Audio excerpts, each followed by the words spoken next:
مدینہ منورہ سے کوئی 300 کلومیٹر دور ایک خاموش علاقہ ہے۔ اس کو مدائن صالح کہتے ہیں۔ اس علاقے میں حضرت صالح کی قوم آباد تھی۔ اس قوم کو قوم سمود بھی کہتے ہیں۔ یہ قوم حضرت ہود کی قوم کے ہم عصر تھے۔ حضرت ہود کی قوم کو قوم عاد کہتے ہیں، جن کی باقیات آج کل بحرین کے صحرا ابار میں موجود ہیں۔ چنانچہ قوم صالح یا قوم سمود نے اللہ سے کفر کیا۔ بہت بڑے، لمبے چوڑے اور طاقتور تھے۔ انہوں نے پہاڑوں کے اندر اپنے گھر بنا رکھے تھے جو کسی بھی موسمی شدت کا مقابلہ کر سکتے تھے۔ وہ حضرت صالح کی تبلیغ کے مقابلے میں کہتے، اے صالح، ہمارے عظیم الشان گھروں کو دیکھ، کیا ہم بہت زیادہ طاقت والے نہیں؟ اگر ہمارے مقابلے پر کوئی اور قوم ہے، ان کو لاؤ ہمارے سامنے۔ لیکن جب انہوں نے اللہ کی نشانی ایک اونٹنی کو مار ڈالا۔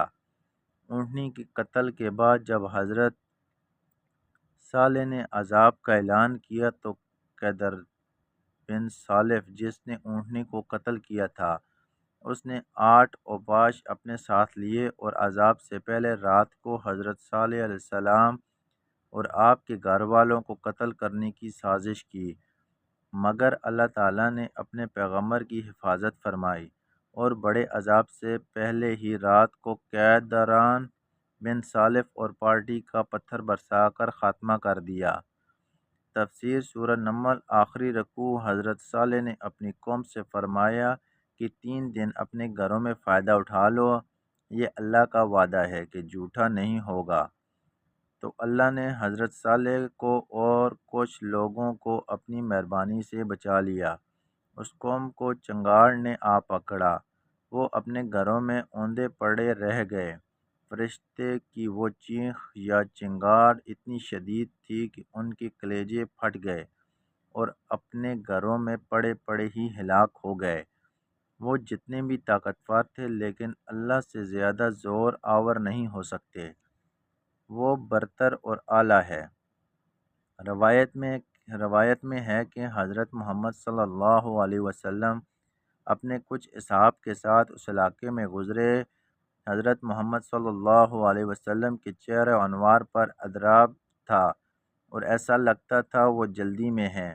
وہاں کے لوگوں نے ایک کنویں کا پانی پیش کیا، لیکن حضرت محمد صلی اللہ علیہ وسلم نے اپنے اصحاب کو منع فرما دیا اور جلد وہاں سے نکلنے کا حکم دیا۔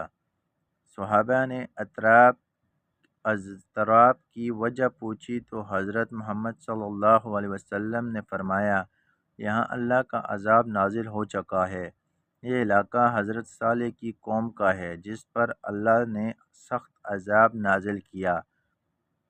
وہاں نہ رکنا اور نہ پانی پینا ایسے راز ہیں جس کی خبر ہمیں نہیں ہے۔ چنانچہ عذاب الہی کا سن کر عام شخص اندر سے دہل جاتا ہے۔ وہ تو اللہ کے رسول ہیں جن کو اللہ کی طاقت کا بخوبی علم ہے۔ بالکل ایسے ہی قوم لوط کے ساتھ ہوا۔ وہ لوگ ہم جنس پرستی جیسے مکروہ کام میں پڑ چکے تھے۔ حضرت لوط نے ان کو خبردار کیا، لیکن عیش و عشرت اور گناہوں کی لذت میں ان قدر غرق تھے، اس قدر غرق تھے کہ حضرت لوط کو سننا شروع کر دیا۔ حضرت لوط حضرت ابراہیم کے ہم عصر تھے۔ اپنی قوم کو بہت سمجھایا لیکن وہ باز نہیں آئے۔ اللہ نے اپنے فرشتے حضرت لوط کی طرف بھیجے۔ انہوں نے حضرت لوط سے کہا کہ کچھ رات رہے یہاں سے اپنے اہل و عیال کو لے کر نکل جائیں۔ اللہ نے قرآن میں فرمایا ہے کہ ہمارے عذاب کا وقت صبح ہے، اور کیا صبح کچھ دور ہے؟ فرشتوں نے تاکید کی کہ کوئی شخص پیچھے مڑ کر نہ دیکھے۔ چنانچہ سحری کے وقت قوم لوط پر اللہ نے آسمان سے پتھروں اور آگ کی بارش کر دی، اور قرآن میں اللہ نے فرمایا کہ ہم نے ان پر تہہ بار تہہ کنکریاں برسائیں اور پوری بستی کو نیچے سے اوپر کر دیا۔ آج جدید سائنس نے اس بات کو ثابت کر دیا ہے کہ جب یہ قوم زمین پر تھی اس وقت برج سنبلا سے شہاب ثاقبوں کی بارش ہوئی تھی۔ وہ پتھروں کی بارش آگ کے بگولوں کی طرح اس قوم پر نازل ہوئی تھی۔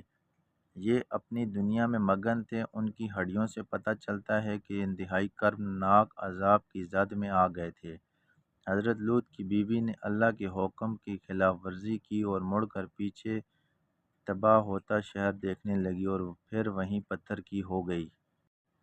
ان کی باقیات آج بھی بحیرہ مدار کے پاس وادی سدوم میں دیکھی جا سکتی ہیں۔